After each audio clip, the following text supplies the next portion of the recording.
Hello, promoters, and welcome to another episode of Roll Up, the official Filsinger Games podcast. I'm your co-host, Sam Fain, joined by the tournament master, Todd Dorschel. For now, anyway. You might have to cut and run later. Yeah, you know how I'm likely to do that. Yeah, wearing many hats tonight. Well, I'm glad you joined us. I know that there was the possibility that you wouldn't be able to, so I'm glad you're here as usual. But fear not, promoters, I would not be flying solo if Todd was not here, because we have Indies wrestler stat manager. That's just, I made that up. That's not a real title. But our friend and yours, the wonderful Zeke Gould. Zeke, how are you doing? I'm doing good. Thanks for having me on. Yeah, absolutely. I'm looking forward to talking about the CZW sets, which, of course, you had a big hand in 3 through 5, including the special matches. So we'll talk about those. We'll also talk a little bit about the current indie scene and deathmatch wrestling specifically, to kind of follow up on our conversation with Shannon Hunter from CZW last week. But before we get into all of that, I wanted to shoot things over to Todd, because we had the official announcement made for the holiday con. So give us all the deets, my friend.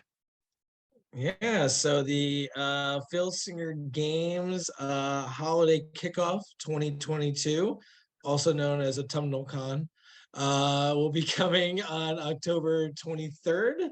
So we made that announcement. I was late last night. I was hoping to get it up a little early in the week, but as I said, I've been wearing many hats this week, and unfortunately, I was not able to get that up earlier.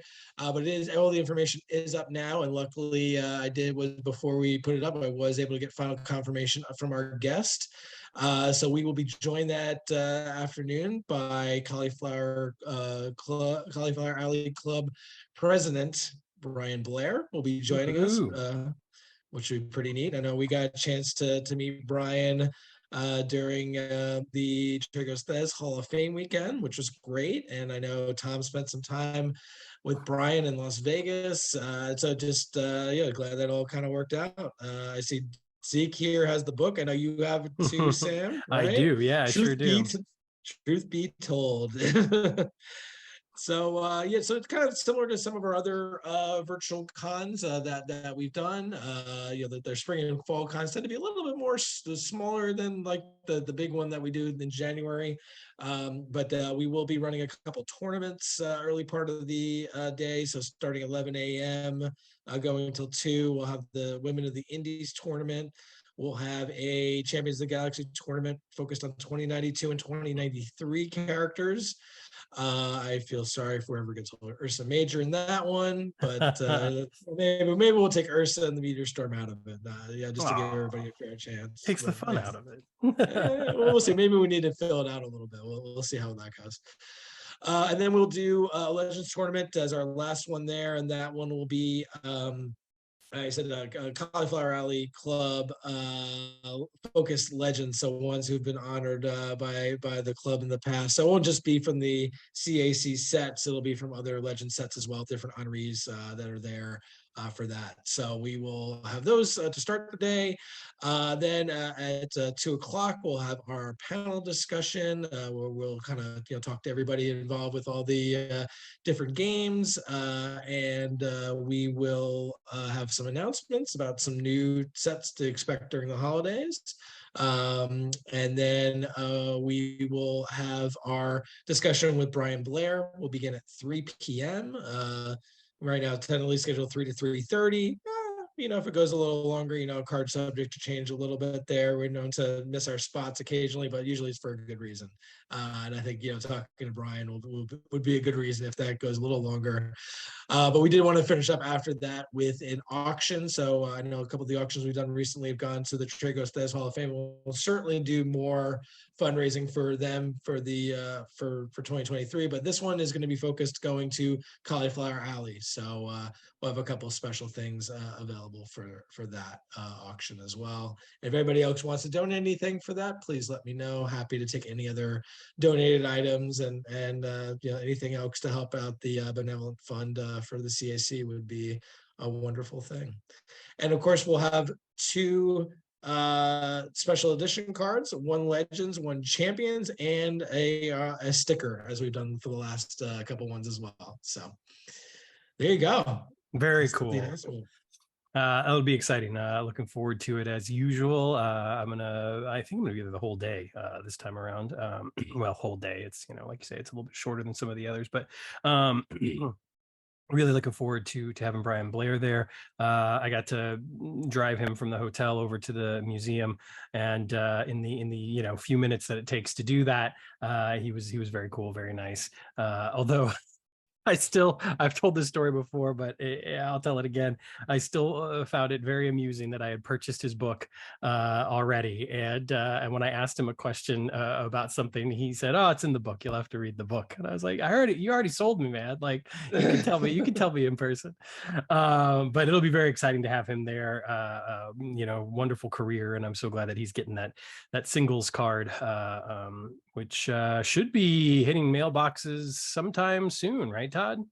Yeah, I believe so. I know some shipments already definitely went out, if not all of them. I know at least the Express and Priority went out earlier. We got caught by Columbus Day again. They were set to go out on ready to go Monday, and then we realized, found, oh yeah, they're not open on Columbus Day. So I think all those went out on Tuesday, and then I think some of the first class are going out as we recorded it today. Some of that today, tomorrow. So hopefully, yeah, by the end of the week, everything, all the pre-orders will be sent out, so people will be able to, definitely before the con, people will be able to start rolling some matches with Brian. It occurs to me that I did not give you the address where I'm currently residing. So, but that's okay, because the old address is still, is still good. It just means I'll have to go over there and pick it up when it arrives. That is where it got sent. I can tell you that much. So, yeah, no, yes. that's fine. That's on me. That's on me.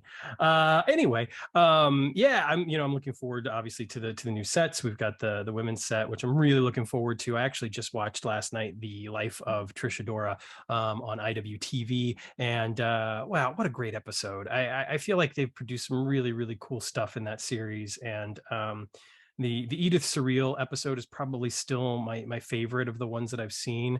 But the Avery Good, or a very good wrestler, or Dasher Hatfield, whatever we're going to call him this week, was great. I really enjoyed that one. The Jeff Cannonball one was a lot of fun. But yeah, the Trisha Dora one was really, really good, and very personal, which was a lot of fun. So anyway, not a lot of fun, but words are failing me. Anyway, so I'm looking forward, obviously, to that set and to her card in particular. But we're just going to dive right in, because usually when we do these cover these sets, especially if we're covering multiples, it can take a while. And for the sake of our listeners, as well as our guest, as well as our co-host who has to leave us here in a little bit, I'd like to try to get through them a little bit quicker this time around, which I think might be not too hard to do, especially considering that those first two sets, as much as we want to talk about them, Zeke, you did not actually work on the first two CZW sets, correct? No, I didn't. So I don't have much to say.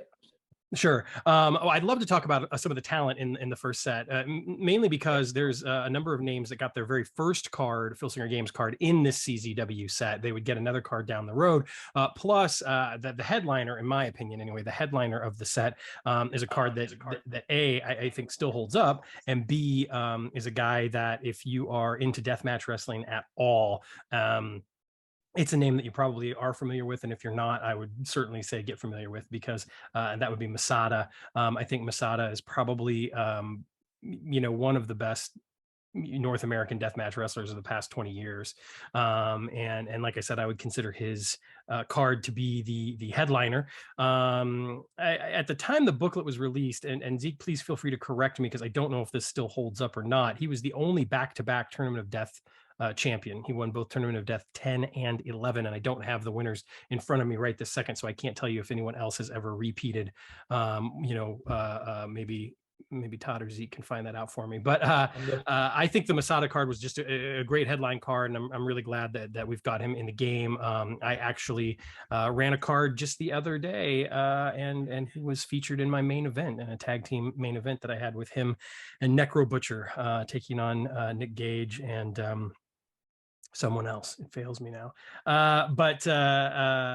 Yeah, needless to say, I was inspired by last week's episode and talking with Shannon Hunter, and I, kind of did a couple of special cards for my indie fed and had some death matches on there, which were a lot of fun. Not only, I'm looking at this now. Not only did Masada win the Tournament of Death twice in a row, he actually won the Tournament of Death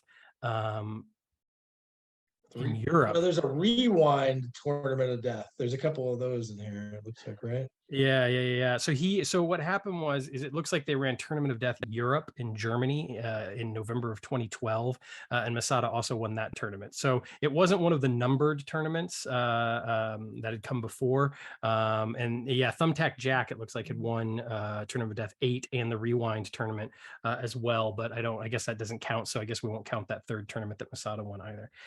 Anyway, so that card in particular, Zeke, I'm curious to know, what are your thoughts on Masada?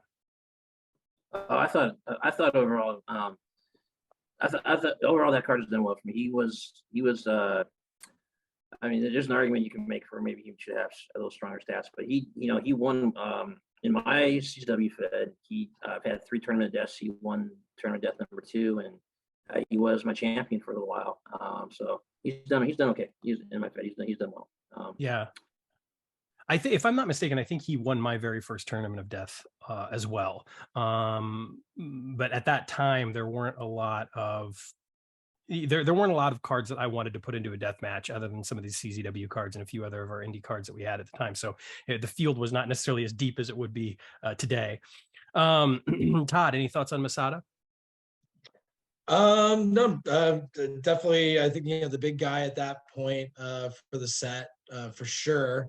I know I did see him right around that time in a CZW main event at WrestleCon, and yeah, I think it was my first time seeing him was right after the set came out, and then kind of seeing him there, I'm like, okay, yeah, no, this guy's for real. This guy's absolutely fantastic when it comes to this style.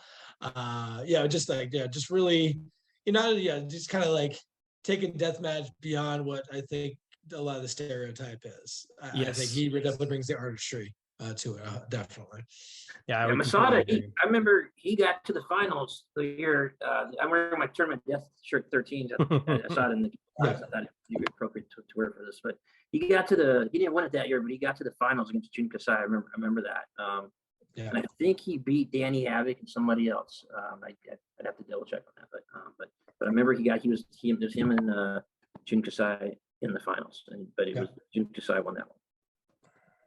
Yeah, he beat Arrow Boy and Lucky 13, but Jun Kasai beat Danny Havoc and Matt Tremont, which obviously is pretty. Oh, Jun Kasai, okay, Jun Kasai beat Danny Havoc. Okay. Yeah. Next up in the set, it's interesting. We're not going to talk too much about this one, just because we've already talked at length about him before with the Evolve sets, but this was his first card, and that's AR Fox. And it's important to remember that CZW, even going way back, was not just deathmatch wrestling, garbage wrestling, hardcore wrestling, whatever you want to call it, that they always tried to appeal to a little bit of everything. And they had a really strong junior division for a time, and AR Fox was an integral part of that. He was their junior heavyweight champion for a while. In fact, beat Sami Callihan, who is in this set as well, for that title, and has continued to be. I think these days it's funny because now he's kind of almost considered a bit of an elder statesman of independent wrestling. Even when I saw him, I think for the first time in AAW here in Chicago, you could just tell that even with the fans, there was just a lot of respect that this guy had been around a long time, that he was a proven commodity, that he could work his butt off, and he did. Speaking of Sami Callihan, and of course, this is somebody that we'll talk a little bit more about later because this is his first card. I thought that this was a great card. It did exactly what it needed to do, especially for Sami Callihan at that particular point in his career. It wasn't necessarily super strong, but it also was not weak by any stretch. No pun intended, of course, because his finisher is the stretch muffler. We'll move on to Drake Younger, who's an interesting fellow. But before we knew he was an interesting fellow, if you will, he was arguably, probably one of the I mean, he was one of the top guys in CZW and just one of the top guys on the indies. Like, he was a hell of a worker. And in addition to that, of course, had no problem, wrestling the deathmatch style. Zeke, talk a little bit about Drake Younger. Well, Drake Younger, yeah, he came out. He actually moved out to the Sacramento area, I think, because his wife was from the area after they got married, and so he became a PWG regular for a while. So I got to meet him a lot, talk to him a lot. I always enjoyed talking to him. Some of the recent statements he's made, I won't comment on, but at the wrestling show, I always really enjoyed talking to Drake Younger quite a bit, and his card is it's his card in that first set. He's done well for me. He's my only 3-time champion in my CZW Fed, which I call Combat Vegas Wrestling, and he's also won Best of the Best as well. Nice. So he's done pretty well for me. He's definitely probably. I think I'm gonna do a Hall of Fame for my Fed about year 5, like I'm about halfway through year 3, and CZW did their first Hall of Fame in year 5 in 1999 when they started. They opened theirs up in 2004, and he might be the first one that gets inducted into it at this rate. Probably either him or Sammy Kelly, one of those two. Yeah. And it is worth noting that, I mean, his card was also very strong, I think, especially for what, not that there's been any sort of real big power creep on the indies side of cards or anything, but I do think that his card was very strong and arguably might have been the strongest card in the set. I know I kind of said Masada earlier, but I think that, the thing that made Masada's card strong is that he had the roll finisher, so he could get up to a +2 on the finisher. And of course, in any kind of no rules match, his pin dropped to a 4-1, which was a huge advantage because anybody running a CZW Fed, often you're not going to put Masada in like a best out of 2 out of 3 falls, classic wrestling match. From Drake Younger, we move on next to a guy who also would get another card and yet another card down the road, and that is Adam Cole as the Panama City Playboy. This is young Adam Cole. This is Adam Cole when he's just starting out, and again, he wrestled for their junior heavyweight division. He won the Best of the Best 10, and just had a great beginning to his career in CZW. And, he, at the time, he was actually, kind of teamed up with Mia Yim. She was his manager. I think, really the formative years of his career. And, if you look at his move set today, it hasn't really changed all that much. He's still doing a lot of the same moves that he was doing back then today. What are your thoughts on this first Adam Cole card, Zeke? Well, Adam Cole, I thought for how he fit into the set, I thought it was fine overall. I remember he's one of those examples of all this. He does a good job at developing talent, and he's a good example of that. I had him briefly kind of in a feud with DJ Hyde as like mentoree type relationship for a little bit. And I used it for a little bit, but then Ring of Honor's Fed set came out the following year with the new Adam Cole card, and I think I mostly used that one to pair him with Kyle O'Reilly as Future Shock just for a little while, even though even after they broke up, just so I could build them up together and then feud them later on. Absolutely. But yeah, I thought for how he fit into how the set came out, I thought he was fine for that. Yeah. Todd, any thoughts on Mia Yim? No, it's glad to have a I mean, Adam Cole. Adam Cole, yeah. You both. You can talk about both. Adam Cole. Yeah, I mean, what I was at both. I'm glad we got in there. Yeah, Adam Cole. Kind of. We didn't want it to just be the hardcore guys in there. Yeah. We wanted to get the full mix of what CZW is. So yeah, having Adam Cole, who's just kind of starting to I think maybe even before that a little bit, he was kind of building his way up, but definitely starting to make a name for himself. We wanted to make sure he made it in there. Mia Yim, I wanted, you know, it was good to have a female representation in the set too. And, you know, she was a big part then. I know she had a feud going on with Greg Excellent at the time that, you know, was one of the top feuds there. We wanted to make sure that people could do that too. So both big additions there. One other thing I didn't comment at all on Drake Younger. I did want to mention that wasn't his first Filsinger Games card, because he was in the first Legends of the Future set as well. Black and white set. Yeah. Black and white set. Yeah. So I do remember we did do that one there, but obviously this one was a much better card, better art and better card altogether. Right. What's interesting about the Adam Cole card too is that, you know, his next card in the first Ring of Honor set was arguably a downgrade. It was not, I don't think it was as strong as this card. And then of course he got his Ring of Honor, you know, heavyweight championship card, which was, you know, a beast of a card. Rightfully so. And Mia Yim, you know, funny is that her card is definitely weaker than the Shimmer card, without a doubt. You know, it's interesting because her trajectory, I think, has kind of put her in a place where that first card is kind of an interesting time capsule now, whereas her Shimmer card represents her really well. I feel like that first card, it's just sort of like, oh yeah, when she got her start, you know, she was doing this other thing. You know, she wasn't, and I think she would say this too, she wasn't the serious wrestler that she would become. You know, I think like with her time in Impact, the feuding with Rosemary, the time in Shimmer, the time, you know, that sort of stuff, like it really kind of transformed her into a very serious competitor. And to this day, I mean, took part in one of the favorite matches I've ever seen live, which was her and Aja Kong. So yeah, I thought that that it represented her well. Here's a question for both of you though, and we've talked about this a little bit before. Would you put on a conversion chart for this Mia Yim card when she's wrestling in CZW, or would you just use it as is? You mean if conversion first, if she was wrestling men? Right. Yes. Okay.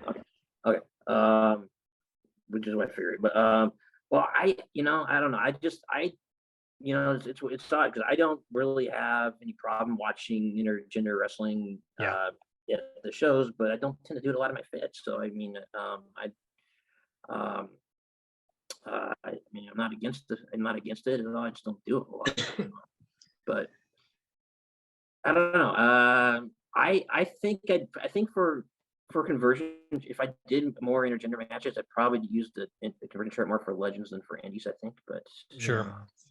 But I think the big thing for me is that when I look at the conversion chart, the thing that really pushes me a little bit away from it is that I don't want to add 2 to her pin rating. You know what I mean? Like, I don't want to bump her power up to +3. Like I could see an argument for maybe, you know, tinkering with the power a little bit, but you could argue in a lot of cases with women, like you should drop the agility. You know what I mean? Like, because she's certainly more agile than most of the men in the ring. And I don't think I would mess with the pin at all, because I think that's one of the things that puts them at such a big disadvantage. Like if I'm bumping her up to a 9-6 pin, that doesn't feel right. You know what I mean? Like, especially considering the entertainment that the show that's being put on, if you will. Anyway. sorry. No, go ahead, Zeke, go ahead. I was gonna say, well, one thing for the power, I can definitely see the argument, because the cards for men and women are stated differently based on power. A woman with -2 power does not really on paper does not with the weight usually is not what we would give a -2 power for a guy by the same comparison. So but these seem to be in line with the guys. I think this was kind of like when it was written, you know, to have her in line with them, because I think at that point, I think this was before the first Shimmer set, so I don't even think we had much in the way of indie women. Definitely no indie women color cards outside of Sarah Del Rey and Daisy Hayes for Chikara, which were, you know, the whole thing with there was no, you know, intergender, you know, was the norm. So I think she kind of fit in with the other cards we had at the time that you didn't really need the conversion chart for. Yeah, and that makes a lot of sense. Yeah, you can make an argument for maybe some of the shimmer cards potentially there, because maybe those were kind of more focused just on within the women. But yeah, with this one, I wouldn't. And yeah, considering the amount of intergender she did at that point, I Right. think she just kind of fits in there. Yeah. Moving right along, the next wrestler in the set was a guy that I was quite enamored with, and when I got the set, I didn't know anything about. But I just love the art, love the face paint, love the the blurb, and wanted to learn more. And I think again that this was a guy who kind of exemplified someone that could get in the ring and wrestle a really good match, and then could also do some of the crazy deathmatch stuff as well. And that's Joker, who at the time was one half of the tag team Phillies Most Wanted with Black G's. The Cambodian axe murderer. Zeke, talk a little bit about Joker. Again, even wanting to get to know him after the set, I wasn't super familiar with him. I just kind of watched a few matches here and there and did a little reading so I could kind of use the character, but I didn't follow him necessarily. Well, Joker, from what I remember, I've seen some matches and I've liked what I've seen, but I really got into CZW after the set came out, and what I and then I pretty much watched it almost every month when it came out. But he was not there much longer after the set came out, from what I recall, at least not as a full-time participant. I don't. I remember seeing some of his matches, but I could have to. From what I recall, I don't think he was there a whole lot longer after the set came out.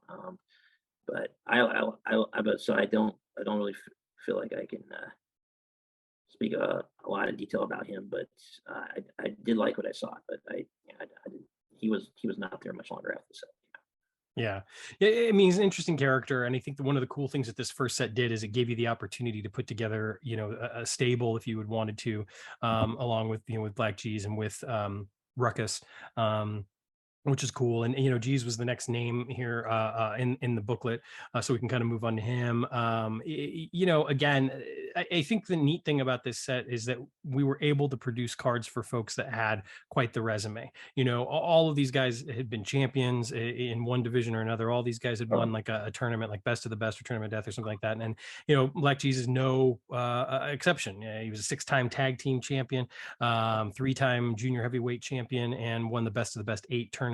Again, smaller guy, 5'7", 170 pounds, but just a damn good worker and could get in there and fly and also brawl around the ring, and quite frankly cut a good promo. I mean, that was one of the things that I can remember about him, is like seeing some of the promos, especially that they would like cut like in the alley or whatever behind the building. There was always just something very natural and very direct, and I really appreciated that. Todd, any thoughts on Black G's? Not too much. I mean, I've seen a little bit of them from their a little bit of them in CZW. I think they also did a little run in Jakara for King of Trios at one point. I think that's been my most exposure there. But I think in terms of like tag teams at the time, they were probably one of the the bigger tag teams, and we that was definitely, I think, something we wanted to make sure that was represented in this set as well. So Nice. I was glad we got them in there. Yeah, I completely agree. And I misspoke. Ruckus is actually in the next set. He wasn't in this first set. Right, yeah.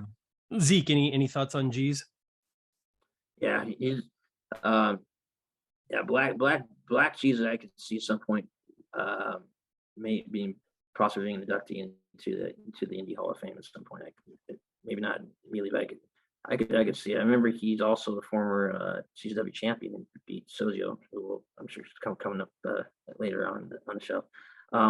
Yeah, I'm open to meet him next month and get my card signed at New Orleans at NWA, because he's still doing his promos that we're talking about. As he's working with Tyrus, who's the main event at NWA, and Jordan Clearwater and who's the other guy, Marche Rocket. So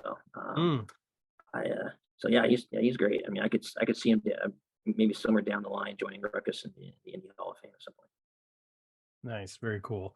Next up, is a guy who has A very interesting history with CZW, is the current owner and promoter and has been for the past what, like 10 15 years or so, and that's DJ Hyde. At the time that that the set was released, I mean, he was already he'd been there for like what, like 8 9 years, because the set came out in 2012 and he started wrestling around 2003. So yeah, I mean, he had already won titles and Tournament of Death, and was just a major player already in CZW, and of course would go on to be the owner and booker and promoter as well. Vice did that documentary a few years back on Tournament of Death, and of course, DJ Hyde is featured heavily in that. And it's a great window into kind of what goes into promoting a Fed like CZW, and specifically into promoting an event like Tournament of Death. Yeah, I mean, there's so much to say about DJ Hyde. I mean, he's involved in so many prominent feuds, and yeah, I mean, with him and Zandig, feuding over the company, and which is, it's unfortunate. That's a name that we never got, in the game, in CZW, unfortunately. But yeah, I'm curious, to hear your thoughts on DJ Hyde, Zeke. DJ Hyde, well, I've I think I think he does. I like the fact that he's one of these promoters that he's a former wrestler and he gets in the ring, and does does the death matches himself, and doesn't he does a lot of things that he's asking his wrestlers to do himself, because he's able to do that. I've enjoyed using his card as a promoter who also can wrestle, so there's a lot of use you can get out of the card. Enjoyed meeting him both at Turn of Death. That's where I got my card signed by him, and he was in LA for a while working at Championship Wrestling from Hollywood. Because him and Dave Marquez were in business together for a while. Grant could probably tell you more about that, but I would go down to Championship Wrestling from Hollywood sometimes and talk to him there. So yeah, I've enjoyed. I've enjoyed. Yeah, I think the card came out fine. You don't want him winning a whole lot, and he hasn't. But I think the card for where it's at is fine. Yeah, I would completely agree with that. Todd, thoughts on DJ Hyde? Well, I mean, we couldn't do a CZW set unless we did a DJ Hyde card. That was, the first card we had to do. It's, I'm glad we included. I'm glad we would have had him in there anyway. But yeah, definitely a key part of the Fed. I think he's kind of positioned in the right way, and you can kind of use him in a couple of different ways too, which is nice. Yeah, I know we've definitely done some different dealings with DJ in the past, and as far as my dealings with him, has always been a positive experience. So he's always been upfront with me with everything, and he's always been very supportive of everything that we've done. So yeah, no, DJ's glad he's in the set here. Maybe we have to do another promoter card for him one day down the line. You never know, but I'm glad he was in this first set for sure. Yeah, I agree. And of course, Shannon talked a bit about DJ Hyde last week. So if you haven't listened to that episode, you can learn even more about DJ Hyde from somebody who's worked very closely with him for a number of years, known him for a number of years as well. The next name in this set is somebody who sadly is no longer with us, and was just an incredibly talented individual beyond the in-ring work. In fact, as we were talking about before we went to air, designed the T-shirt that Zeke is wearing right now. And super cool, sadly that he's no longer with us, but again, seemed like a really cool guy, and I know was really close with John Moxley, actually, and that is Danny Havoc. Danny Havoc was one of those names that even when I wasn't super plugged into what was going on in deathmatch wrestling and CZW, that was on my radar, just because I'd heard of him. I'd seen some of the crazy stuff that he was doing, and he seemed to be always kind of towards the top of the card, especially at around the time that this set came out, even if he wasn't necessarily the champ. And I think that this card represents him really well. I'm always a proponent for, doing cards for folks if we can, when they passed, or cards to maybe help people out if they needed, that sort of stuff. And we've talked about that in the past, even with Jimmy Rave at one point. I know that was something that kind of been discussed. And I'll tell you what, if there's somebody that we could do kind of a tribute card for, I would be all in for doing one for Danny Havoc, just because I think that he was one of those guys that could really work that junior style that CZW was promoting, and then of course could work the crazy deathmatch stuff. I mean, just nuts, some of the things that he did. Todd, I see you kind of shaking your head. Talk a little bit about Danny Havoc. Danny's super creative guy in many ways, just in the ways he put together some of the matches, but then also all the contraptions. I found this out later on, all the different contraptions that you see during Tournament of Death, they like the crazy light tube things that get made, and all the different beds of tacks and nails and all that. It's all his brainchild.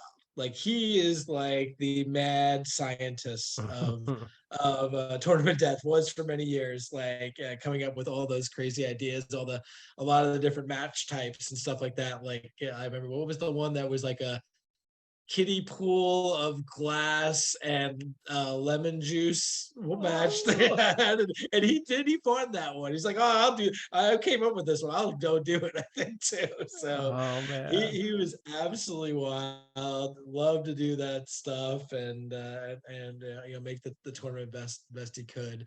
Obviously, friend of Filsinger Games, Wiggy, was very close to Danny Havoc as well. Had his website and stuff like that. So I was privy to a lot of different stories about stuff that he did there, and definitely a guy very sad to no longer have with us.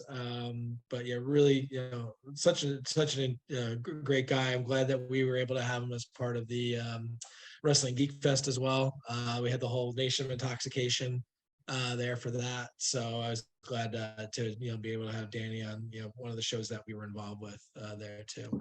And he printed up the T-shirt that Zeke is wearing. He also was the one that printed up the T-shirts for the Champions of the Galaxy live event, which I said the T-shirts that I've never seen any other T-shirts hold up as well as those. So kudos to. I always think of Danny when I wear either one of those shirts. Yeah. This shirt I'm wearing by Danny Havoc, Tournament of Death 13. That's the show, CZW show I went to with Todd and Wiggy, and it's still perfectly fine today. So it's after many washes. Yeah, I don't know how. Yeah, what they did there, but his first card he won. He won the title in my Fed from Drake Younger after Drake Younger had the belt for 8 shows, and the show that he beat him at was the October show. And I named it this. I didn't know he'd win it, but since I knew he was going to be in the main event, the name of the October show where he won the title was actually called Halloween Havoc, because it's his last name too.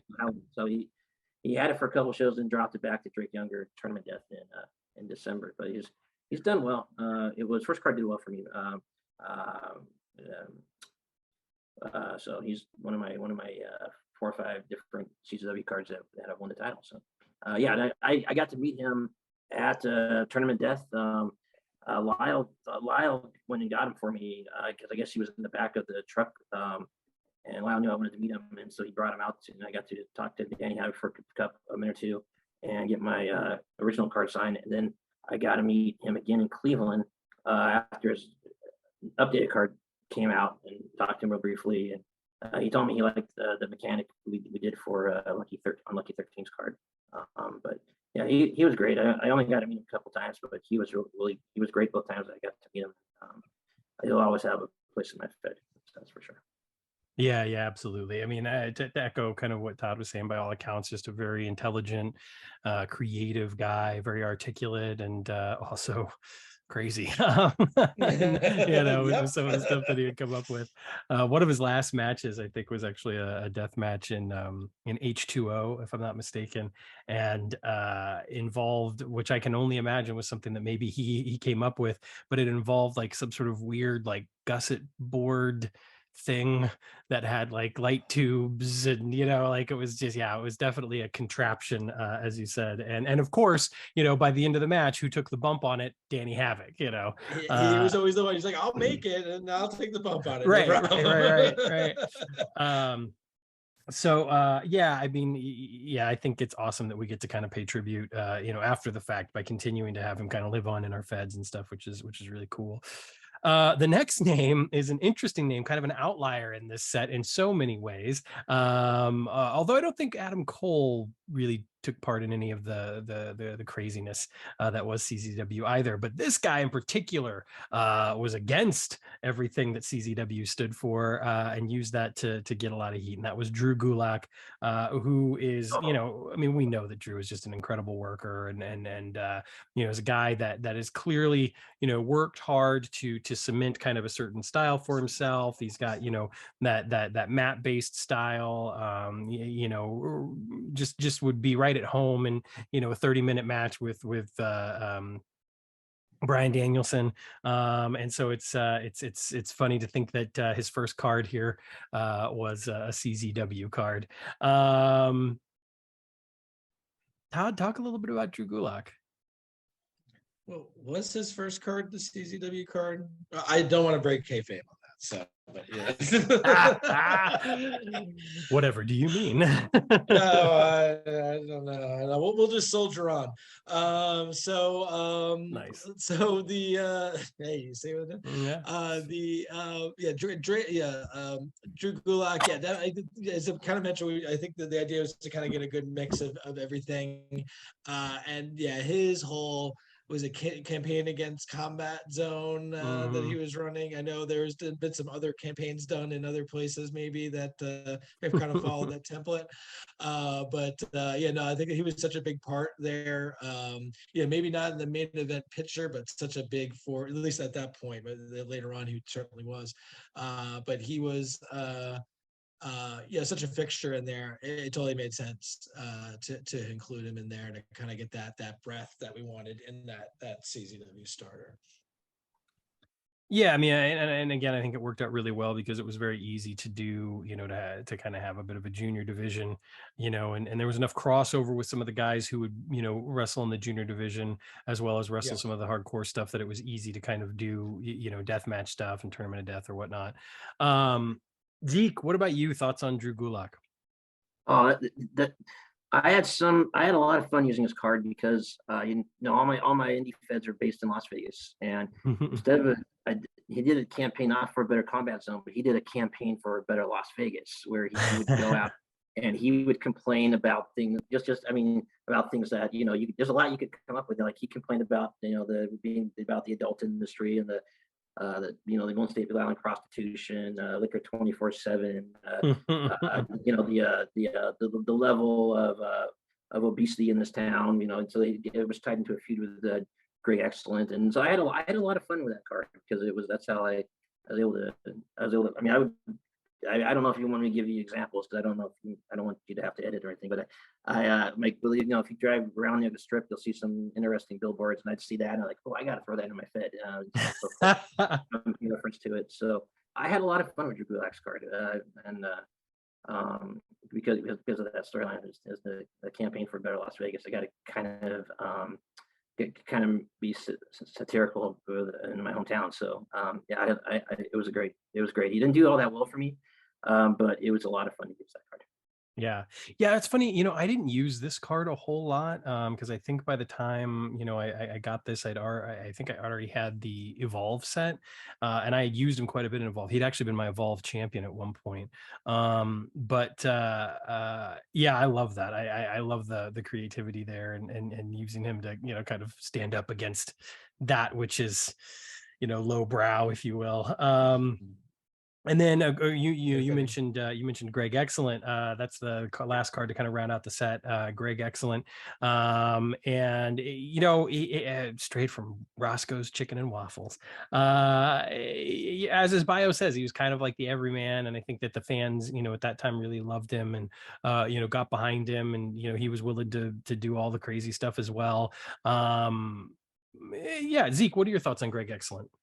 Oh yeah, he was fun. And now, like, kind of like Joker. I mean, he was around a little bit longer than Joker, because I really started getting into CZW due to the first set that had come out. But he was around a little bit longer. I saw some of his stuff, and I thought he was a fun character. Um, I was, I think his card is pretty much kind of where it should be. And I had some fun with it. Like I said, I feuded with Drew Gulak, and the set came out in 2012. And if you remember 2012, that was when, and I don't know if maybe they brought him back. I don't know, but that was when they stopped making Twinkies. They announced they weren't going to make Twinkies. Yeah. And like one thing that to upset Drew Gulak, because Drew Gulak would complain about the level of local unhealthiness among a lot of the Las Vegans. Like I had a Greg Excellent kind of repulse Drew Gulak by shoving Twinkies like from Mermaids, which was this casino downtown where they did fried mermaid. They did not fried mermaids, but fried fried Twinkies and fried Oreos, and he just shoved them to his mouth. And then it came down when they stopped making the Twinkies. There was I had this feud. I can't remember all the particulars because it's about 10 years ago now. But there's it culminated with a ladder match between Gulak and Greg Excellent for the final Twinkie in Las Vegas, hanging above the ring. That's awesome. I had a lot of fun with Gulak tied into Greg Excellent. So I love that. I love that creativity. I mean, my thought initially as you were talking about that is that not only, are we encouraged to be like the promoters, if you will, the bookers or whatever, but oftentimes, we're kind of getting inside the head of the talent as well, right? And having to, bring those ideas in as well. And, that kind of creativity that you bring to the game, Zeke, I applaud. I love that. I think that's fantastic. Todd, what about you? Any thoughts about Greg Excellent? Very entertaining guy at the time. That the bit of CZW I was watching at that time, he was definitely a part of it there. I think one of my most enduring memories of him was when the Orsirian portal hypnotized the entire CZW locker room, and I think Greg Excellent came out hypnotized with was he just wearing boxers or something like that? And there's something like that was going on, and just remember him being like a big part of that. But really, I mean, I think you could definitely a guy you can have a lot of fun, kind of like bring a little bit of the comedy into your Fed there, just to kind of hit that other part. We kind of have I always say the hardcore part. You got the technical and the junior part, and then you got kind of the more fun part there. He definitely represented that.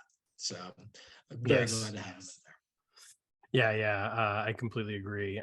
We also got a couple of special match rules in this handbook as well, which obviously if you're doing a CZW set, you're going to need to have some CZW style matches, and the matches I think certainly fit. Well, we got a tangled web match, which involves a second ring that was covered in barbed wire spider web. Lots of weapons and stuff to, of course, come into play as well. You get kind of your standard chart that you roll on whenever you roll out of the ring, death jump, or when a wrestler decides to leave the ring. And lots of crazy stuff can happen. Lots of opportunities for add ones, etc. And then, of course, we also get the cage of death match, which I think is essential. You really couldn't do this set without having that. It's their, the kind of their biggest match, single kind of match. You could argue maybe that Tournament of Death for a while was kind of the bigger event, but I think now, I mean, the past 5-6 years or so, you could make the argument that Cage of Death is even bigger than Tournament of Death. So yeah, it's their capstone show too. It's the biggest show of the year. That's when like the big main events happen and everything kind of culminates there. So yeah, now those, I know Tournament of Death, Cage of Death has kind of changed a lot over the years. Sometimes it's a singles match, sometimes it's a multi-man, sometimes it's a team match. And I think we tried to make sure that within that match that you could kind of do a little bit of anything depending on how you wanted to style it. But yeah, I think that one was a definite. That Tangled Web was an annual event, I believe, was it September or October? I think probably October, if I'm not mistaken. It was at that point in time. Yeah, was an annual event. And so like with those ones, those signature matches, we had to include this for sure. Yeah. I'm curious, Zeke, what you think of these special matches, because obviously you would go on to craft some special matches for the other CZW sets, and then obviously for the deathmatch set that we did last year. What are your thoughts on these matches? Okay. Well, from what I recall, I thought they were fine. Because of the nature of the matches, Tangled Web and Cage of Death. These are matches I just did once. I'd only use once a year in my game year in my Fed. Sure. So I've only used them twice actually. But from what I recall using them, because I'm on year 3 right now, I haven't got to the Tangled Web yet. But from what I recall, they were fine. I thought Todd did a good job. It was no surprise that Todd did the trios match in Chikara, which is one of my favorite special matches of the Indies. So I thought these were also really good as well. Yeah, I completely agree. So that takes us over to set number 2. Well, unfortunately, guys, I need to take my leave of absence right now after this one. Gotta say, I gotta go put on my other hat right now, but hopefully I can join you before you wrap up. So sounds great. We'll be here. We're getting deep into CZW, so hopefully the tournament master will return. But if not, thank you so much, Todd. Really appreciate you joining. I know that you got other stuff going on right now. All right, thanks, guys. All right, so Zeke, here we are to talk about CZW set 2, and kicking things right off are the cover boys, if you will, Dave and Jake Christ. As Irish Airborne, of course, Ohio is for Killers as well. The group that they would, really kind of go on to embolden, and be them and Sammy Callahan and Nevaeh and Jessica Havoc. All 5 of them, kind of wreaking havoc wherever they went, including Impact, as well as other places on the Indies. These are definitely tag specialist cards. You can certainly use them as singles, but I don't think that they're going to perform as well. They're definitely more tag team oriented. I think that one of the guys who most is in need of an update, quite frankly, is Jake Christ. I think the stuff that Jake has done over the past 4 or 5 years, especially as the past 2 or 3 years, specifically as a singles competitor, definitely warrants an updated card. What would you say to that? Yeah, I agree. That was what I was actually looking at these the other day. And I think for at the time the cards were good, and they can still be, and they'll still be competitive as a tag team today. You could, but because they are quite different than they were back then, you would like to if I'm not mistaken, they do more singles than tag, I think, today. So yeah, Dave doesn't really wrestle anymore, because he kind of, right. During speaking out, he was named, and I don't think he really works much anymore. Not anymore, but even prior to that, though, I think they were still doing more singles than tags. Yes, right. But yeah, I could. Yeah, he definitely merits an update. But if you just want to put him together as Irish Airborne, then I think the cards still work fine today. Yeah, I would totally agree with that too. I think as a tag team, they definitely will still play. There's no doubt about it. I just know that, again, over the past couple of years, in particular, seen some of the stuff that Jake has done on his own, with IWA Mid-South in particular. Like it'd be cool to see like a singles card for him. Next up, the Bluntosaurus. I don't know if I'm gonna have to put a dime in the swear jar for that or not. Is Ruckus. And I mentioned him earlier, of course. Ruckus was a member of the Blackout team, and Blackout stable rather. Yeah, I mean, Ruckus was such an interesting figure in CZW. He'd been there since 2001. He hung around, quite a while, obviously. Was an interesting worker in so much as like he started off as being like big. I mean, this is a guy who's like 5'8", weighed over 300 pounds, and then dropped like 75 pounds, and got into good, better shape. I mean, still a bigger guy, obviously, going at like 230 at 5'8". You're carrying some weight, but yeah, it was just, I mean, it was one of those guys that could still be incredibly athletic, move really, really well, regardless of his size. And I think, yeah, I think it was just an interesting figure. What are your thoughts on Ruckus? Ruckus, he was still around a little bit when I started getting to CZW in 2012, and I remember he teamed up with Black G's, and they were tag team champions together for a while. But I do regret that I wasn't around CZW during his heyday, where because I've gone back and watched some of that stuff on CZW Studios, and he was incredible back then. I know he made the initial in the Hall of Fame this past year, and I've been using him in my Fed. I've enjoyed the card. He's a guy, but like I said, he's a guy I wish I had started watching indie wrestling earlier than I did, but because I would have, I wish I could have been there for when he was prior to when I got there, because I think I missed his greatest matches, that's for sure, unfortunately. But yeah, but I did enjoy the stuff I did see with him teaming with Black G's, and the stuff I've gone back and see, I've enjoyed a lot. right. Yeah, I agree. I kind of missed, I wasn't watching, at the time, like of his heyday in CZW, but what I was watching was Ring of Honor. And I remember when he came into Ring of Honor and he wrestled some tag matches with Jigsaw, I believe, actually from Chikara.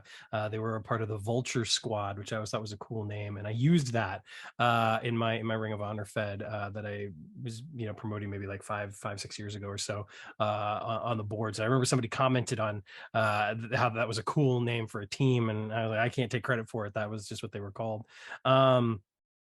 But yeah, I mean, he even got a title shot against Nigel McGuinness at one point. So I mean, he's had a really interesting career, to say the least, and worked a lot in the Northeast mainly. But yeah, I thought was a great card, great addition to the set, and somebody that you could get a lot of mileage out of, just because there were a lot of different types of things that he did, whether it was tag team, singles, kind of being more the mouthpiece, the instigator, the mastermind behind Blackout, that sort of stuff. So it was one of those cards that I felt like, in a way, we were almost missing in the first set. So I was so glad that he was in the second set.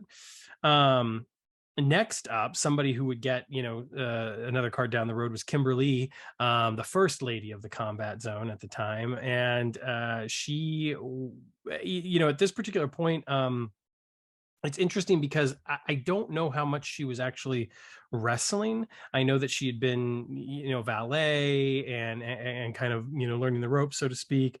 In fact, she was paired with Drew Gulak initially, or for a while anyway. And yeah, I mean, she's had a fascinating career in general. Obviously, everything that she's done after CZW, especially with Chikara and winning the Grand Championship there, and then of course her run in WWE. Yeah, it's an interesting card. I use this card in my Shimmer Fed, teaming her up with Allie or Cherry Bomb as the Kimber Bombs, and got some mileage out of that. But I'm curious, Zeke, thoughts on Kimberly?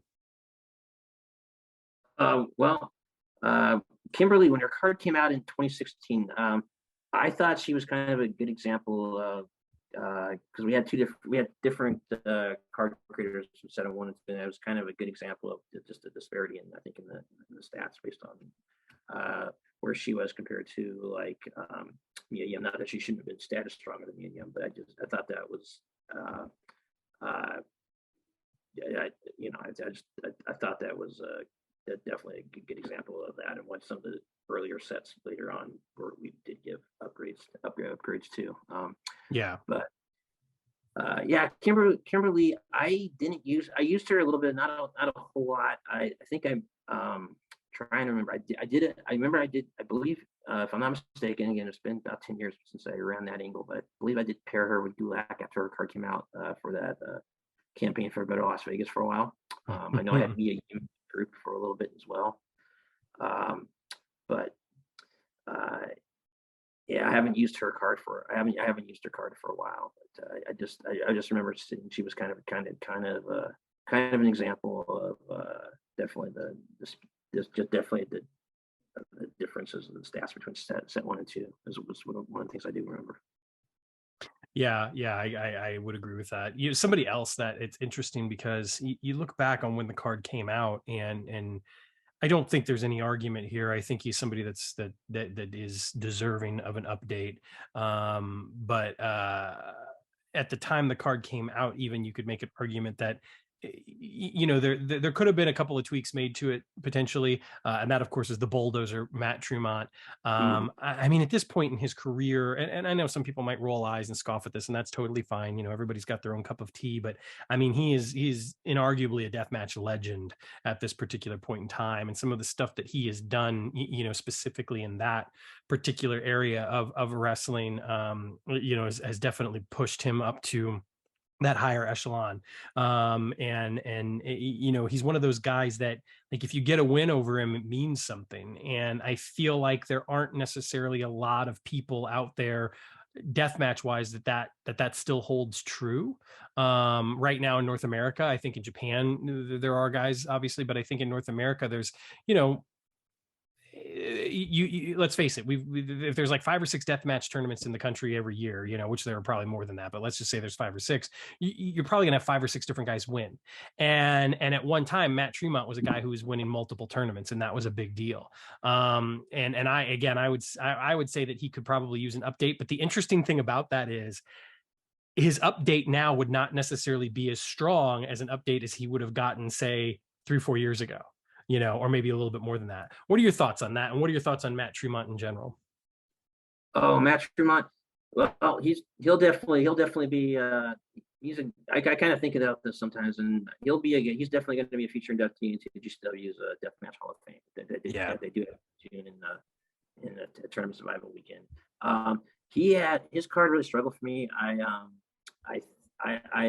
You know, he's a guy that this card did come out a little bit before. You know, he won the CZW Heavyweight Championship, but definitely, I don't know. It's a card that did struggle for me. I don't know. The 2 C's on the charts really hurts him. I think his defense really hurts him. But yeah. So I think he's a guy that definitely needs an upgrade without doubt, I think. Yeah. I mean, you know, even thinking back to, like, you know, what was it, like 4 or 5 years ago, whenever it was, when you know, he and Onita you know, kind of had their match, and then they ended up teaming up together. And, you know, I mean, that was a big deal, you know. I mean, yeah, it's Onita in 2017. That's a little bit different than Onita in, you know, 1996 or whatever, but still, I mean, you know, I mean, he's got that incredible presence, and, you know, the legend precedes him. So the fact that Matt Tremont was the guy that was able to kind of make that all happen is a big deal. And yeah, I mean, again, he's been around for such a long time, and I'm glad that he's, you know, getting used the way that he's been used in GCW. He was in the finals of Tournament of Survival in 2021, right? Him and Drew Parker. I believe so. Yeah, I have to Yeah. double check. That sounds familiar. Well, and that's kind of what I was meaning too. Like 2021, I think no, not because I was actually at 2021. 2021, Alex Clone won that one. That was his 3-peat. So 2022, excuse me, this year then. Yeah, that's the one that Drew Parker won, right? Yeah. He won 22. Yeah. And it was against Matt Tremont. And I think that, like, again, that's kind of what I was talking about. Like, the fact that he won that tournament and beat Matt Tremont was a big deal. And I can remember the reaction, you know, watching, I wasn't there obviously, but watching the reaction on TV, you know, even the fans were just kind of like, whoa, you know, this is a big deal. Drew Parker beat Matt Tremont in the finals of Tournament of Survival. And I think that also one of the big deals is that it's like the one deathmatch tournament that Matt Tremont hasn't won.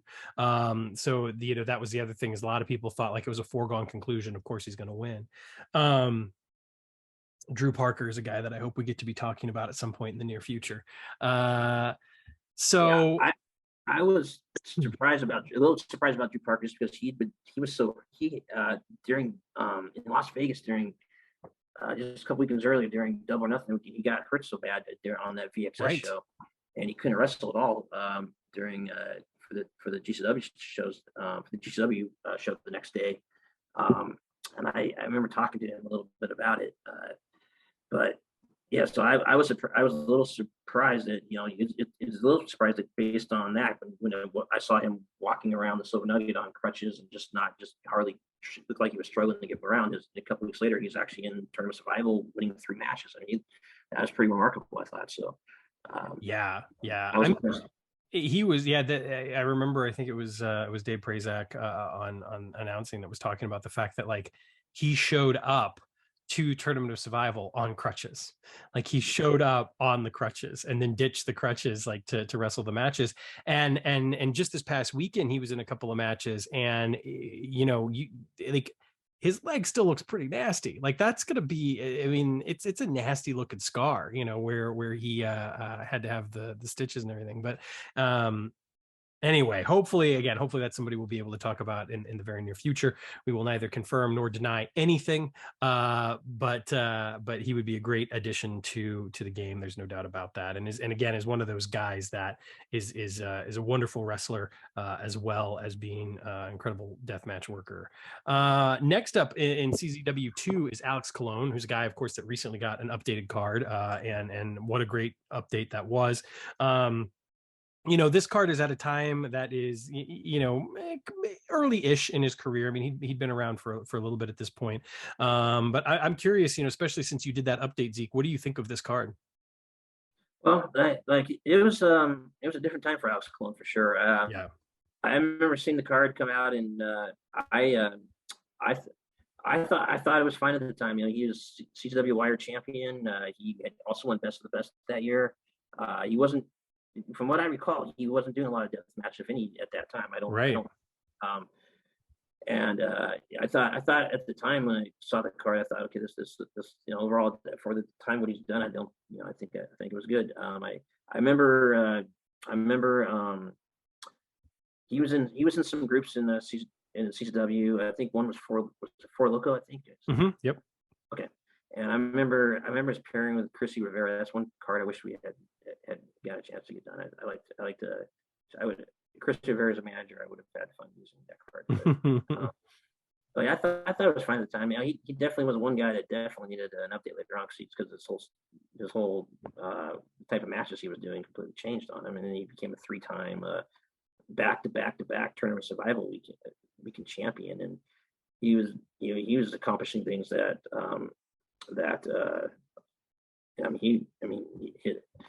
he was great. He absolutely, he was incredible. He definitely transformed himself a lot, and I think that I thought the card at the time was fine, and I would not use it today though, because he's no longer, it doesn't really represent him today. But at the time, I thought it was fine. Yeah. I would totally agree. I mean, I think that he was somebody that was sorely in need of that update, just because, you know, the trajectory that his career has been on over the past, like six-ish years or so, you know, was just completely different than anything that he had done before, and certainly anything that earlier card would represent. So, but yeah, again, for the time, I mean, I thought the card was great, and it was another one of those cards that gave you the opportunity again to kind of really enjoy the breadth of the promotion beyond just the death matches, and give you an opportunity to have another guy that could really work in their kind of junior style. Speaking of another guy who worked in their junior style, and you know, has gotten another card since, luckily, is none other than Shane Strickland, King of Swerve. You know, this is a good card, there's no doubt about that, but I feel like when I got to know him, you know, when I was watching him, especially in person at AAW, and you know, watching some of his matches elsewhere, because I really, really liked his stuff, he kind of outgrown this card in a lot of ways. So I was grateful for the update, which we'll talk about a little bit later. But I'm curious what you thought of this first card. Well, Shane Strickland. He's another example of talent that came out of CCW, along with Adam Cole. And when I started watching CCW in 2012, he was one of the first guys that I immediately noticed, and I was really glad he was in the second set. At the time, from what I recall from the card, I think it was okay at the time. Definitely a guy that definitely needed a well-deserved update. I've always liked him. He's from one of my former hometowns of Tacoma, although he's billed from Tacoma in his matches, but he actually was born in Tacoma but not raised there. His parents, I guess, were in the military, and he went to Germany and was raised in Germany for a while. I didn't know that. Well, that's what he told me. That's what he told me. He was born but not raised there. He went to Germany shortly after. He was in Tacoma just for a little bit, and then a very short time, and then went off to Germany. and although he's now, although he does wrestle a lot in the Northwest, I think he just, if I'm not mistaken, did he just become the Defy champion again?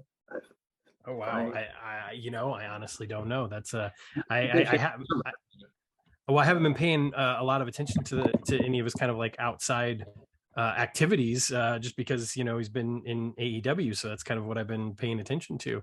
But that's entirely possible. I was trying. I thought he had just become champion, but I'm looking it up, and I don't. I guess not. Okay, I must. I don't know. I must have. Well, he was a tag team champion there up until just recently. So, and he was the world champion, a few years back. But he won it. Yeah, he did win it a couple times. But I guess he's not. I guess he's not the current one. Oh no, he is. You're absolutely right. He is. He's the interim Defy world champion. He just beat Christopher Daniels for that right. I don't know. It's funny because Defy is actually. I was paying some attention to them late last year because I know that there were some names from up there that we were thinking about putting in a set or putting in Prime or something, and just didn't get in. But that's interesting because I mean Defy is an excellent promotion. There's no doubt about it. And that's interesting. I had no idea that he'd worked up there. But he beat Christopher Daniels in a match just this past weekend. Okay, that's what I thought. Yeah, I thought I saw it, but I looked it up quickly on Cage Match, and I don't see it there. So, but yeah, that's what I thought. I thought I saw that. I thought I saw that notification. But yeah, I like it. His updated card. I think it plays really well for me. I like his updated card a lot. I'm currently teaming in with Keith Lee, using the name Swerve in Our Glory. But I thought the card was okay at the time, but the update that I did, I like Alex. I think he merited it, and I think it's working pretty well. Yeah, I would totally agree with that.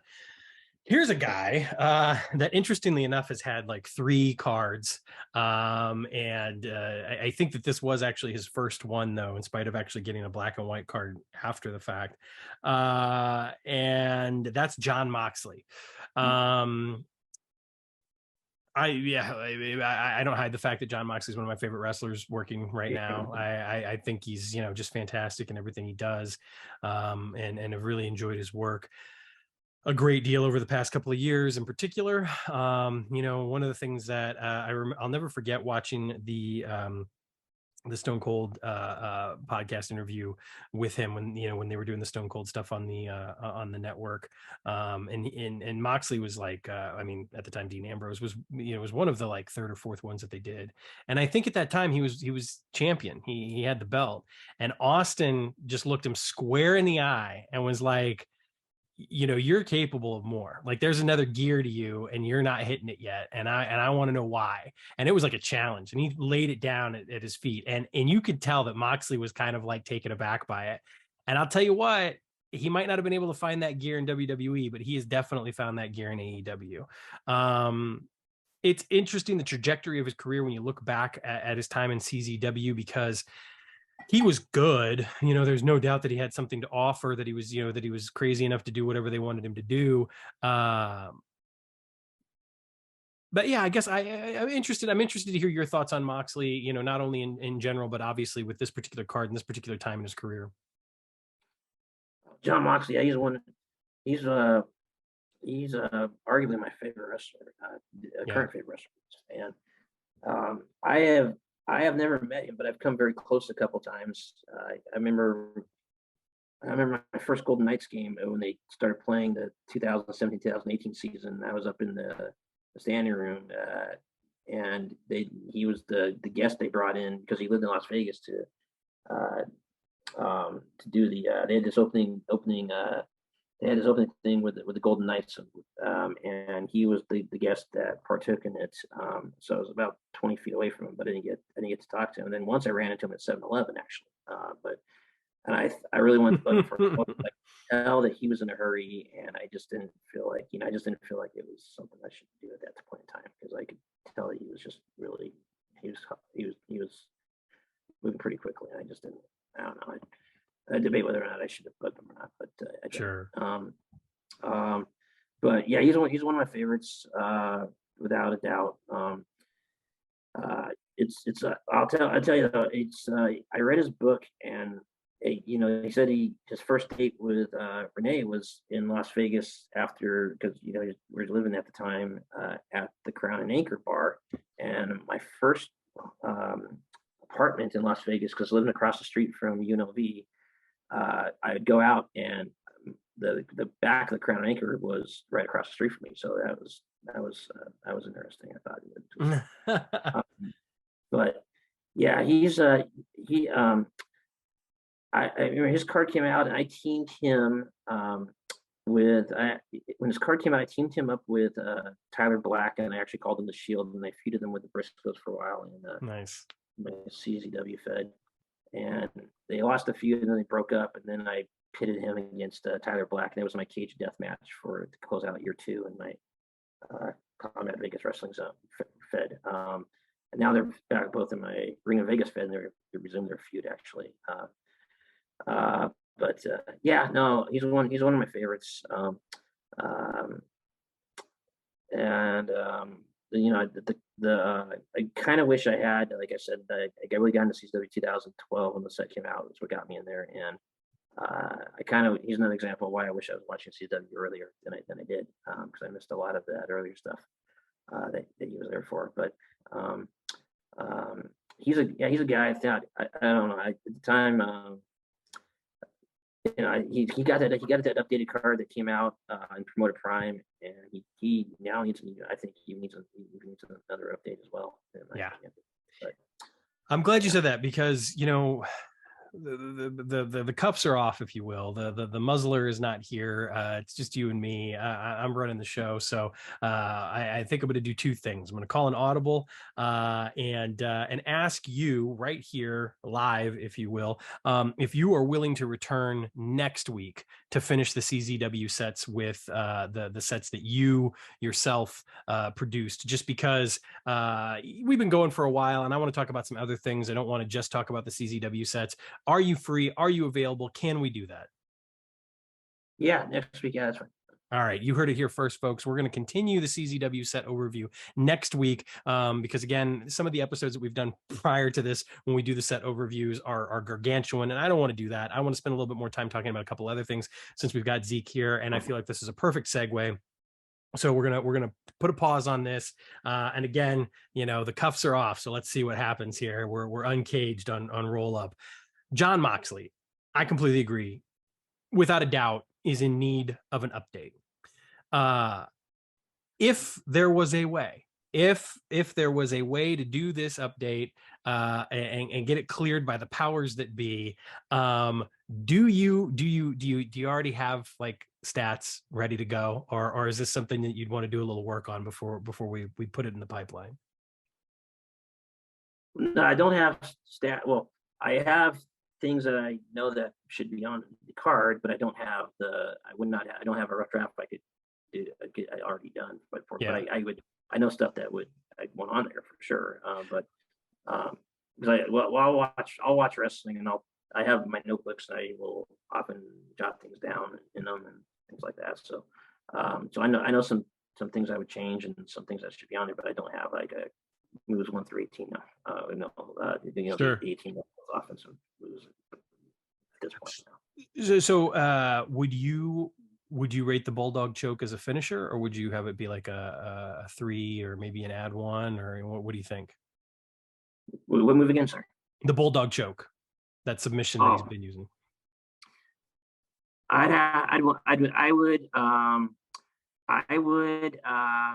go. I'd go. I would definitely make it at least an add 1. Would probably. I'd go back and review a bunch of it to make sure how many matches is he winning by it, and so forth. Yeah, well, that's one of the things is during the pandemic era, not wrestling in front of crowds, like he used it a lot as a finish. Like he would get the finish with that, especially on like, when he wasn't in a main event match or whatever, right? When he was facing like maybe a mid-card guy or whatever, he's going out there and just doing the thing. But that said, he hasn't used it as a finisher very much over the past like year. It's pretty much only been the paradigm shift, which is one of the reasons why I wanted to ask, because I was just curious as to what you would do, because in my mind I do still kind of look at it as a finisher, but I don't necessarily know that it would be, right. It's kind of one of those interesting things, I think, when you're figuring out moves for a card. And I know that even just recently, we had some question about like moves with the women's set, for instance. And there were a couple of things that you were like, well, she's been using this a lot as a finisher, and should we have, and I think that there was initially it wasn't a finisher, and then it was, and I think that that's always a really interesting conversation, just because especially on the indies, there are a lot of guys that will use a variety of moves to finish a match. They have their finisher, but they might win in a number of different ways. So I'm always kind of curious as to get your point of view on that. Well, I do think consistency on how you win is important, because like with the game, you can win a variety of ways, but you can win on a level 3 with a variety of ways too.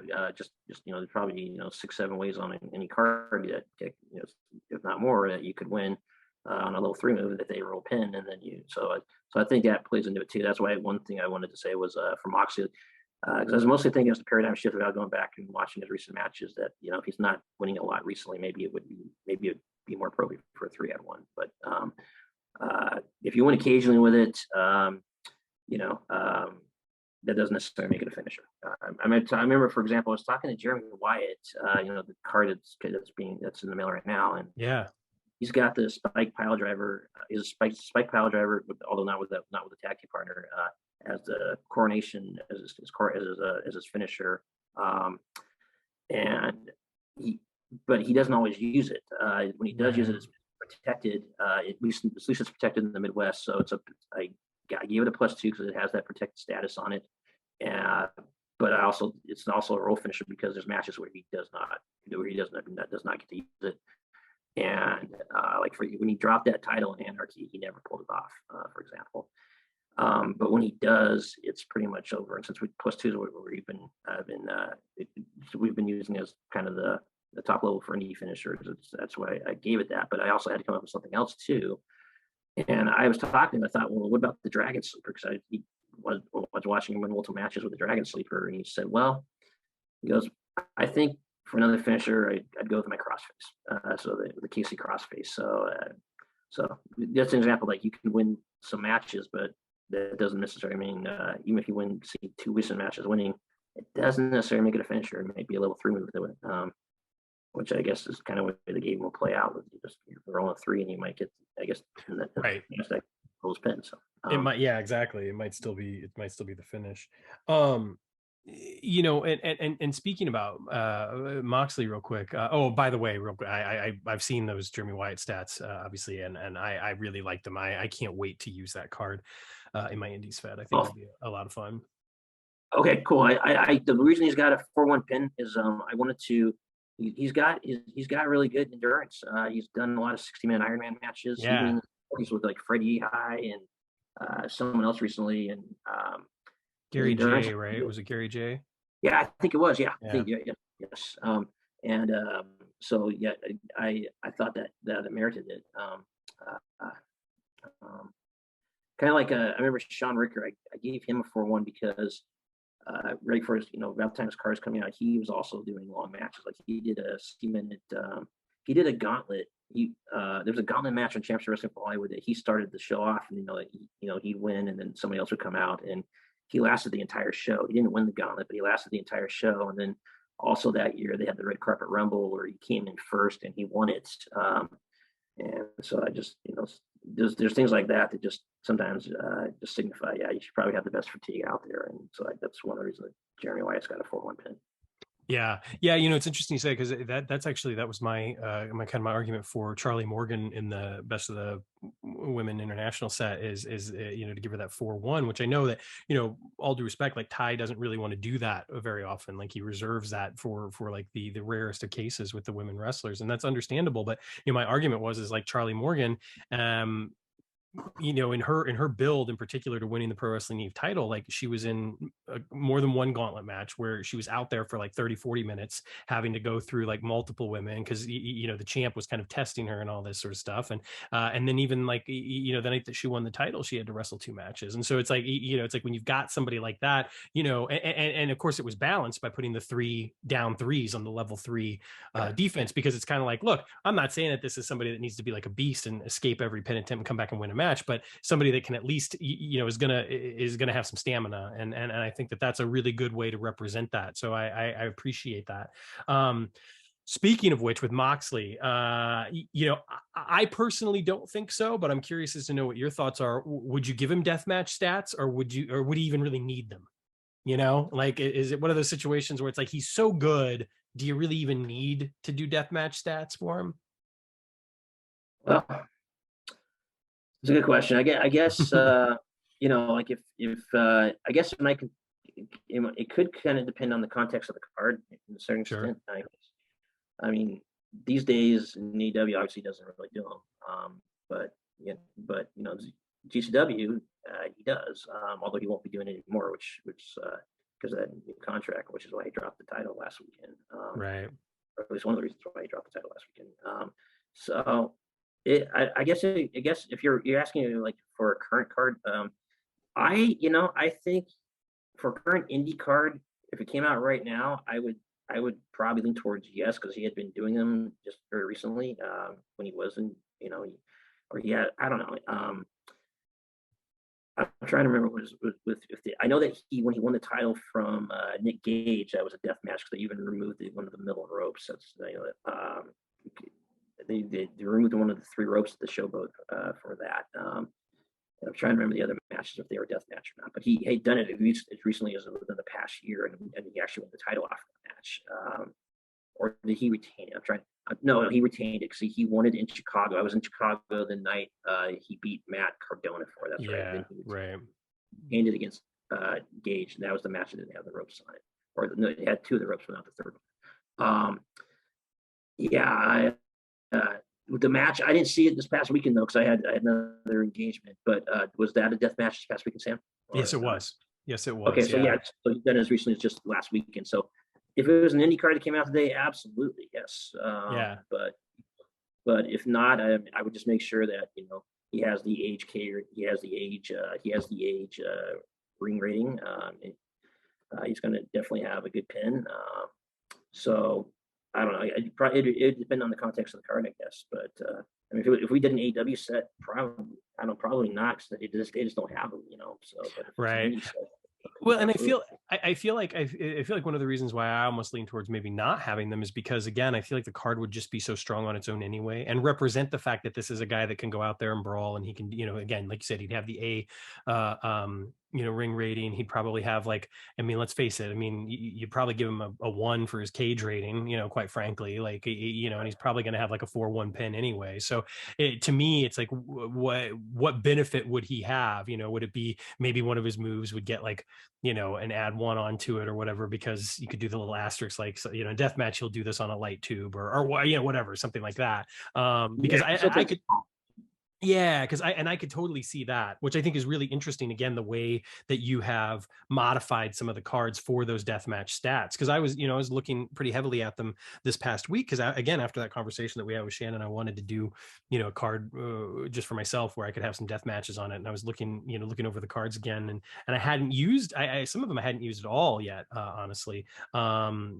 Just because I hadn't rolled my indie fed a whole lot over the past year, and it was really, really cool just to see the little things that you had done. It wasn't like, it's not just a case of like, oh, this guy's down 3 on level 2 becomes a hurt 2. Like, it wasn't just uniform. It's like, oh, this guy's pin drops 1 or whatever. It's that there were other little things that on the cards that I really appreciated, that kept them different and added some variety to the set. So I mean, my hope would be that we get the chance to do another John Moxley card, and to do that representing where he is now. Speaking about GCW, I mean, obviously you love GCW, you follow GCW pretty closely. I'm kind of I catch it when I can, but to be completely honest, like especially over the past 6 months or so, the time I have to watch wrestling, it's pretty much just been like catch AEW when I can, and if I get to watch anything else, great. But that said, this past weekend I did watch the shows, and I think that kind of like what we were talking about with the CZW stuff, kind of like what ECW was really good at doing. The cards are so there's a lot of variety there. It's not all deathmatch stuff. I feel like some of the cards are pretty deathmatch heavy. Some of the cards, you might only have like one or two death matches, and the rest is going to be just there aren't really any rules. But I'm curious, for the uninitiated, since you are certainly, I would consider somebody who's an expert on it. What would you tell people about GCW and what to kind of expect from that promotion? Well, GCW, there's not a whole lot of storylines going on in GCW. There's some, and there's some just there's some feuds, but there's not a whole lot of. It's mostly it's kind of like PWG in the sense that they'll put up they'll announce a bunch of matches and they'll wrestle, and usually it'll be good matches. But it's not. I don't characterize it as a storyline driven fed by any means. It's got a lot of variety. It's it's got you will usually and a lot of times it varies. Like it depends on a lot of times like the venue, because some venues will allow you to do more than other venues. Sure.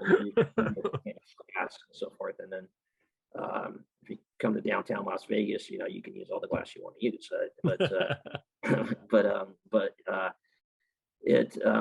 So sometimes what you're going to see on a show will vary, but usually you'll see a lot of regular matches, and then usually one or two very violent matches, some duration of a death match. If you like ECW, I think you generally like GCW.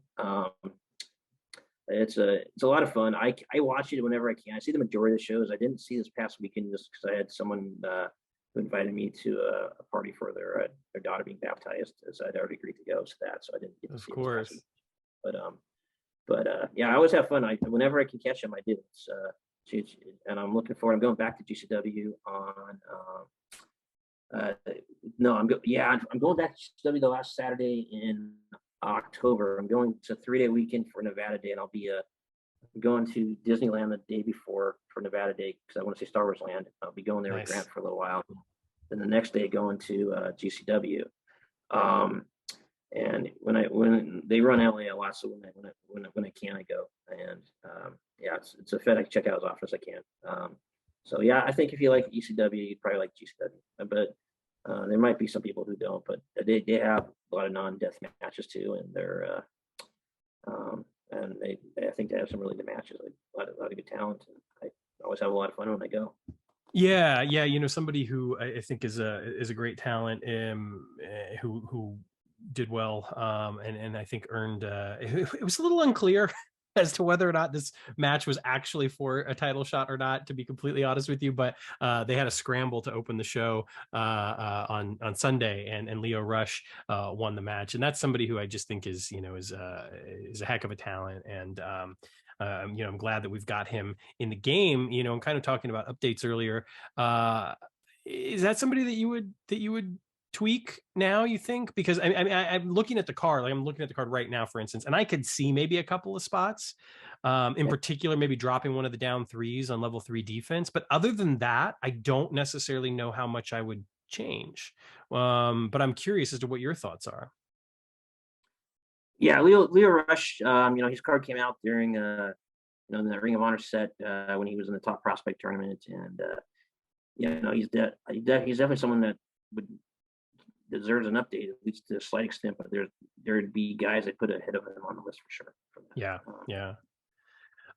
Which bears mentioning the boss is back, and he's either going to be fine or not fine with the fact that I called an audible and decided not to do the rest of the CZW sets because I didn't want us to run too long, and decided to talk. I was with wondering if Zeke you were about going to do them all there. Yeah, I was like, I knew you wanted to make it a little shorter tonight, but yeah, that's fine. I did. Yeah. And Zeke and I have just been having a conversation about, we talked quite a bit about John Moxley actually, and just talking a little bit about GCW, talking about some of the other, guys out there right now wrestling and, folks with cards, obviously.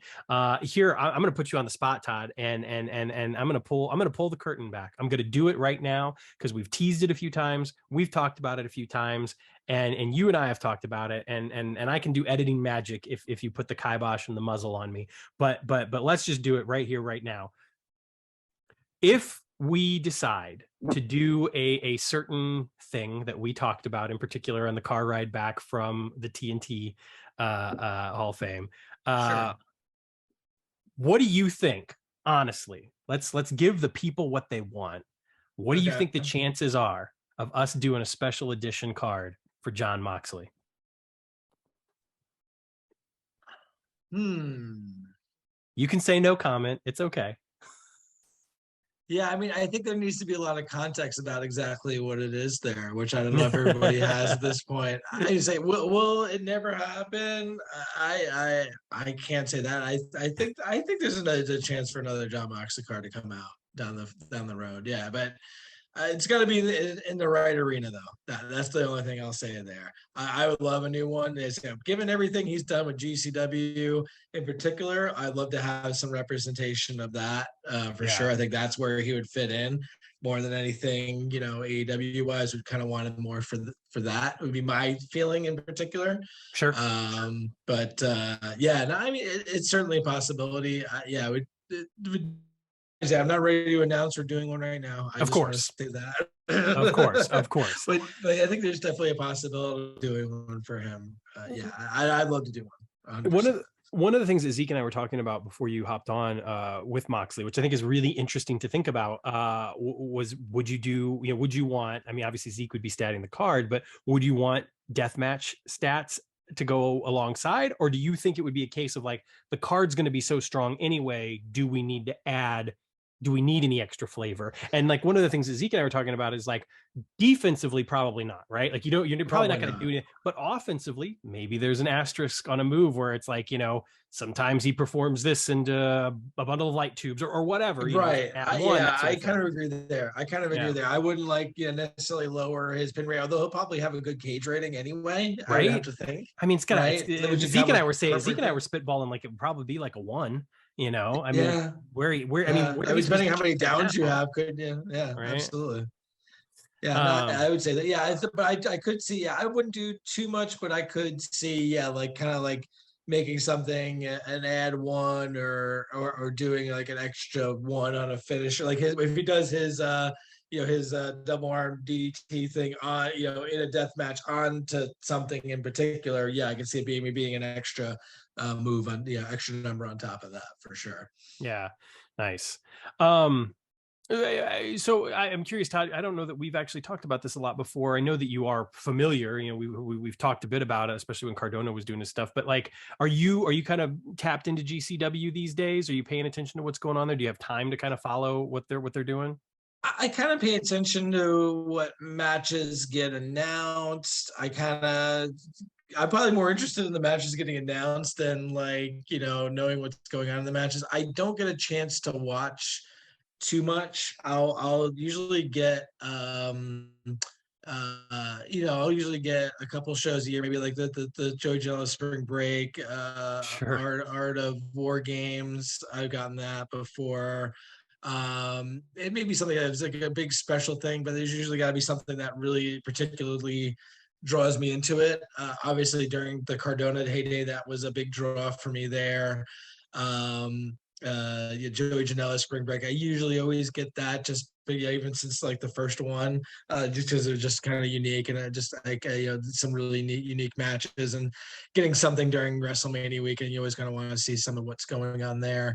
But they do so many other shows, and they're all individual pay for now. I know that AIW announced that they're going to Fight TV Plus, which is just a $5 a month fee, and then you get to kind of watch all their shows on there, streaming on that. Is GCW planning anything? I haven't heard anything from GCW doing anything like that. Well, it's believed that they're gonna go to their own streaming service at some point in the future. But Okay. I think, and again, I don't know if that's what is being rumored, but I don't know for sure. But I think that maybe they have to finish the settlement series with IWTV first. Okay, that makes sense. Yeah, I can see that being the case. They just had one of those do they have to do? cards last night, actually. Yep. How many more of those settlement series do they have to do? Do you have any idea? Does it end in December? I don't know. I saw earlier. Yeah, I mean, I know last night's was the 4th one. Yeah, right. It went in Chicago last month, and I don't know. It's on there. It's on there somewhere, but I think it's somewhere around 6 or something like that. I could be wrong, but I want to say it ends in December, but I don't. I could be mistaken. Okay, so maybe next year. So they might be doing something there. Yeah, and like for me, it's just it's kind of tough to. It's 8. Okay, it's that many. Okay, so this might be halfway through. Okay. It could take a little while longer then. Yeah. So yeah, maybe we'll see that then. Yeah. I mean, just the whole month to month being able to, just kind of paying that much. My time is limited anyway. So like, even, if I did have a streaming service, I probably wouldn't be able to watch all of them, but I'd probably catch a little bit more often here and there. But yeah, it's tough for me. I'll definitely pay attention. The big angles going on, the now match announcements. I'm always in on that. And kind of following at least the main stuff going on, but yeah, watching show to show, I'm not really able to though. Yeah, I was impressed with the shows from this weekend. I didn't watch the settlement show, but watching the Fight Club shows was fun. It was something different for me because again, right now, pretty much all I've got time for is AEW, and maybe a little bit of WWE here and there. But yeah, I enjoyed the shows. I thought the second night was better than the first night. The first night definitely had some decent matches, without a doubt. But yeah, I mean, the main event, the Nick Gage John Moxley match, I thought was good. It's weird because, I mean, Nick Gage has an allure. There is no doubt about it, and Nick Gage can have good matches. But I felt like the match that he had with Moxley on Saturday night, it felt like he was moving a little slow, a little stiff, and and with somebody like Moxley, it's like you see somebody who's so good and so dialed in, and like everything they do, every little thing they do means something. And so it was just it didn't. I don't know. It's too bad that was kind of how they wrapped things up for that feud. But that said, I thought that night 2 had some really awesome stuff on there. Blake Christian and Shun Skywalker had a great match. Masha Slamovich and Gringo Loco had a great match. Joey Janela and Cole Radrick had just a bloody affair. Yamato and Speedball Mike Bailey had one of my favorite matches from the weekend, without a doubt. Like I really liked that match. And man, Mike Bailey is one of those guys that it's just like, give me more Speedball. I'll watch it. I mean, he's just so good. But honestly, what I came away from appreciating over the weekend the most was probably, and they lost their matches, or at least their singles matches, was Miedo Extremo and Ciclope. I thought they both had great matches. Miedo Extremo took on Drew Parker, and Ciclope took on Rina Yamashita. And I mean, I was so impressed with both of them, and of course Drew Parker and Rena are amazing, so you know what you're getting there. And then it's always fun to see Second Gear Crew, Manders and Mance Warner and Matthew Justice, and they took on Jimmy Lloyd, Dylan McKay, and Marcus Mathers, which McKay and Mathers are two guys that I would love to see in the game. Yeah, I mean, it was a great show. I really enjoyed that second night quite a bit. Anyway, I don't know. I've said just about everything that I can say, I suppose, at this particular point in time. Zeke, do you have anything else that you want to add, especially as pertains to GCW? Yeah, but I want to say something You were just talking about what I can't at the moment. So I know exactly what he's talking about. You know what? Here's something I'll ask you. Here's something I'll ask you, Zeke. Sawyer Wreck. She's somebody that it kind of fascinates me. Tell me your thoughts on her. You know, not necessarily about getting a card for or anything like that, but just like you know, as a performer. Yeah, no, she's great. I saw her wrestle at a couple times during the Mania weekend. She was also hanging out around Major League for some reason too. And well, she wasn't on the show. But yeah, no, I like her. She beat somebody just recently. I was kind of I was not expecting her to go over, and I can't. I think it was on a recent GCW show. She beat someone. I was a little surprised. I wasn't expecting her to win, but she's she's definitely someone to keep an eye on. And you know, what I've seen of her, like I was not too familiar with her going into the year, but since I've started watching her since April or Mania weekend, I've been really impressed with her. She looks like she's going to be one of the top deathmatch names in the future. Yeah. Yeah. It's worth noting for anybody who's not familiar with her. I mean, one of the things that's kind of immediately notice about her is how tall she is. Yes. You know, she let's be honest here. A lot of the GCW guys are shorter. You know, they're not, you know, these 6'4" monsters, but she towers over some of these guys. And there's something just really, really believable about her when she's in there doing the intergender stuff. And she's got a great look, great character, and yeah, great persona. I really enjoyed her. In fact, I'm looking right now. Nick Gage Invitational is going to be in Chicago on November 12th. Although I am otherwise engaged on the 12th, so I don't know. I probably won't be able to make it, but it's tempting. Anyway, yeah, I that was just somebody I had wanted to ask you about. Oh, one other thing I wanted to ask you about, having the Dragon Gate guys in, like Shun Skywalker and Yamato, and even having like some of the Dragon Gate stuff defended. How do they work with GCW a lot? Because that's something I don't know. I'm not familiar with. Skywalker's been there. Skywalker's been on some shows. I remember he had a match. When was it? He had a match. I didn't get to see. I think wasn't it this weekend? Didn't he wrestle Nick Wayne this weekend? He did. Yes, he wrestled Nick Wayne on night 1, and then he wrestled Blake Christian on night 2. Yeah. He's been on there I think a few times. But yeah, I saw it. I saw he was going to wrestle Nick Wayne. I wanted to see that match. Yeah.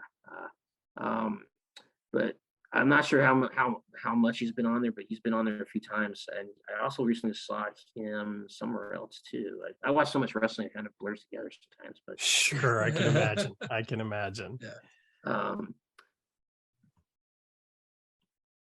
I want to say, maybe I thought I saw him. Maybe I saw him on IWTV. I'm trying to remember where. Oh, no, he was on IWTV last month. That's where I most recently saw him. Okay. In the Turbo Graphs tournament, I watched that. They had part 1 in the afternoon and part 2. Oh yeah, okay. I know what you're talking about. I didn't see it, but I know what you're talking about. Yeah, that's where I most recently saw him at. I was just that's one of the drawbacks of watching so much wrestling. Sometimes I can't remember which show was which sometimes, or who. But yeah, I've really been impressed with them for Dragon Gate. I love to have a card Shun Skywalker. Yeah, he's incredible. I mean, he's genuinely one of my favorite wrestlers of probably like the past like 10 years. I think he's fantastic, and I think what he brought to Dragon Gate, he was just such a pure, natural baby face for them for a time. I mean, he's worked heel as well, in a way that they had not had probably since like 2004, 2005. Like, really, really kind of, I feel like as far as having a top guy helped to kind of reinvigorate the company in a way, when they were relying a lot, and still do, honestly. And even at this point, Shun Skywalker's been there for a while, but at a point when they were relying on talent that had been there, since day one, and guys that were frankly starting to get a little long in the tooth, still amazing workers. It was nice to see kind of, a guy like Shun come in and really, shoot to the top the way that he did. And just, yeah, I think he's great. I would love to have him. And Yamato is another guy. Yamato is kind of one of those guys that I was just talking about as far as like, relying on kind of the older talent and stuff, because Yamato's been around for a long time. But yeah, I mean, any of that talent that we could get in the game, I would be stoked for. And I thought Yamato had a great weekend.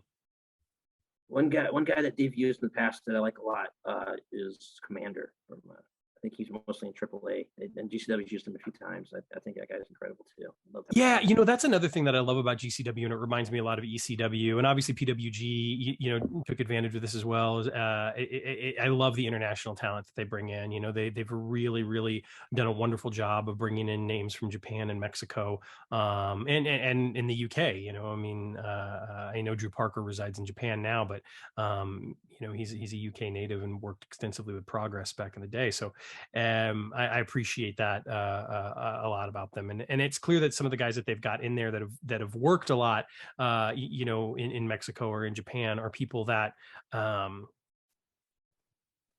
they're how do I want to say this? They're experienced. They know what they're doing. You know what I mean? Like, words are failing me right now, but they bring a lot to the table, and so I appreciate that aspect of the company a lot. They bring in a lot of great names from overseas, and I also like the fact that when they tour, they also bring in a lot of times they'll bring in some of the top local talent who you might not know about, and sometimes that top local talent, if they do well on those shows, they become regulars on CZW. I mean, I hadn't heard of Alex Zane till that Backdoor show. I hadn't heard of Blake Christian until they went to Nashville, and then he just tore it up in his opening match, and he became a regular then. Nick Wayne I had seen a little bit because of Defy, but he got his first GCW match at LA last year that was at, and then he became a regular after that. And that's another thing I like about GCW. They bring in international talent, and they also bring in local regional talent right. Which is, I think, and then they have good matches, and they have a variety of matches. They have death matches, but they're not exclusively they're not exclusively well, I guess CZW was never exclusively deathmatch either, but I mean, they do a variety of different matches, and I think they're both great in different ways.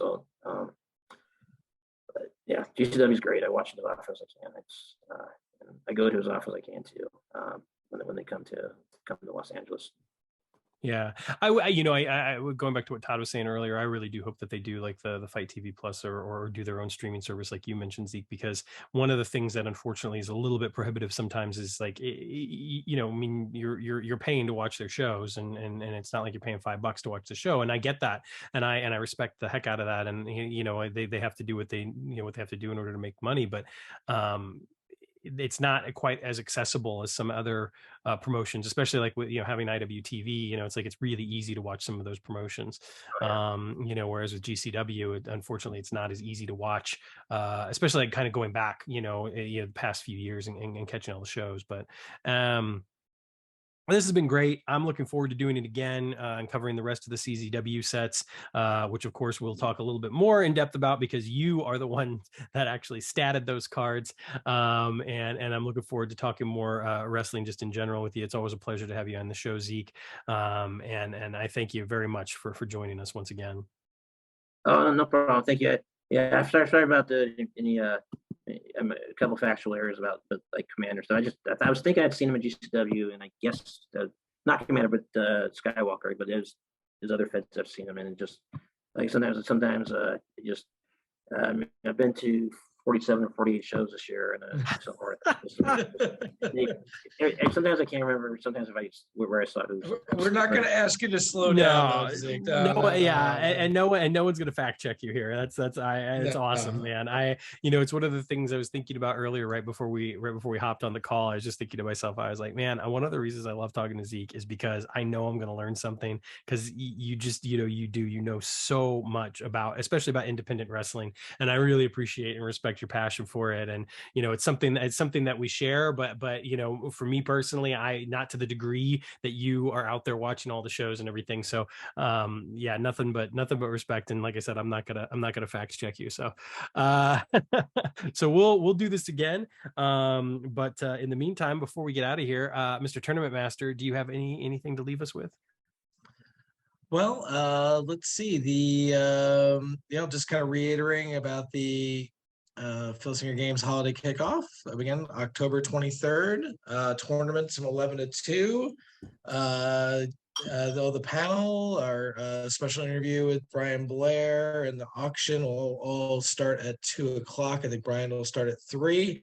And we'll keep on going till we're done. Well, somewhere in the 4 to 4:30 area, I think we'll probably be done. We'll leave it a little open there, but yeah, it should be a lot of fun. If you've been to any of the other virtual cons, I think a lot of people have pretty much enjoyed them. For the most part, I think I've seen a lot of the new people say, "Hey, I've been looking forward to going to one." I think I saw Pariah actually does not have to work during this one, so he can actually join us, which was nice to see. But yeah, it's funny. I put it up late at night, just as I've been kind of traveling for my Clark Kent job, and put it up late, and was amazed by the time I woke up in the morning after a short night of sleep exactly how many people had gotten their tickets already. I was very impressed with that, and just happy to see all the excitement about it. I will say we will definitely announce the we'll have the perennial in January's date. I think we've already kind of mentioned that last time. We'll talk more about that. That'll be make sure we'll have a lot more information on that. People could definitely plan for that. Tickets for that won't go on sale until January, but at least people can plan for that. That's going to be a bigger day, so we want to make sure people can account for that one. But for this one, our normal virtual con experience, but should be a lot of fun. And those, if you can't make it, you can still get the ticket and get the cards. That's the important part there. That's right. Absolutely. You don't want to miss out on the exclusives. And of course, we'll probably be recording some stuff as well to use for the podcast at a later date. So I'm looking forward to that. I mentioned earlier, we didn't really have a chance to do this because our format's obviously a little different, a little off this week, but we started, kind of a few weeks ago talking about our feds and what's going on there. And I mentioned earlier that I ran a card for my indie fed, and it was a lot of fun. I had a great time with it over the weekend, and I'll just run it down real quick. Orin Veit beat Ninja Mac in an incredible back and forth matchup, and Veit pinned him with a roll up out of the turnbuckle. So I scheduled a rematch between them just because it was so good. The Mega Bastards took on the Young Studs, and Bobby Beverly pinned John Wayne Murdoch after an incredible tag team bout. I had a women's match between Angelus Lane and Sumi Sakai. Angelus Lane was able to pick up the win with Victory Lane. It was kind of a squash. I was sort of surprised, and I was using Sumi Sakai's Ring of Honor card, which is a pretty beefy card. Ricky Shane Page got what is almost an upset, but not quite, I suppose, against Gary J, and another great back and forth match. Jessica Troy performed what might be an upset against Jetta with the Fujiwara armbar. G-Raver took out Jimmy Lloyd after the top rope Meteora.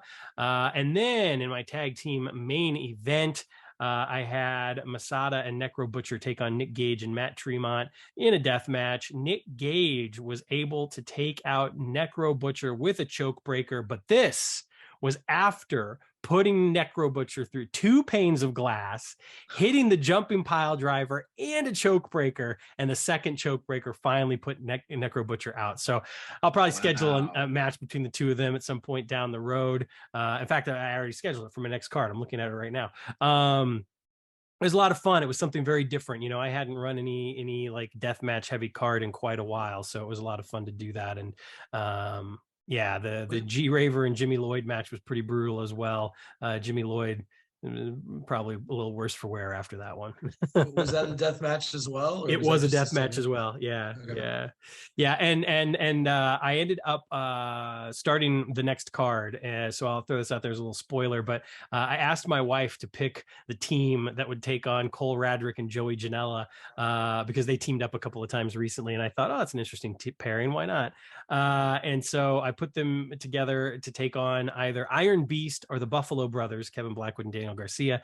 And my wife, without any prodding or foreknowledge whatsoever, chose the Buffalo Brothers, which is why I love her.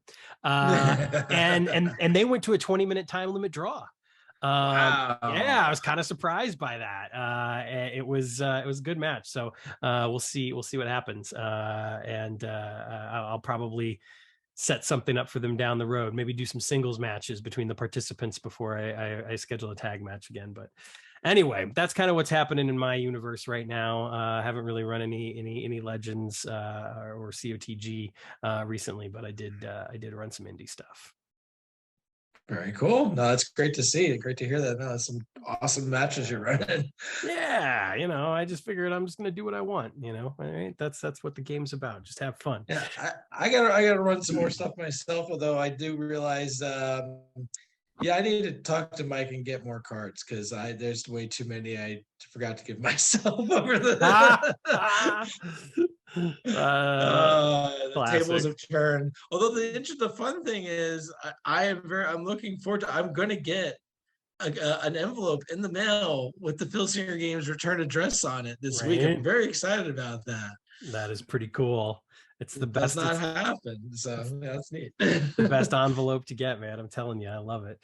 All right, well, with all that said, we're gonna go home. We're gonna get out of here. Thank you so much again to our guest Zeke Gould. He'll be back on the show to talk the other CZW sets, and of course Todd will be back as well. Mike will perhaps join us at some point here in the near future. We'll see. I think so. Yeah, the sports calendar I think is opening up pretty soon, so I think we should get him.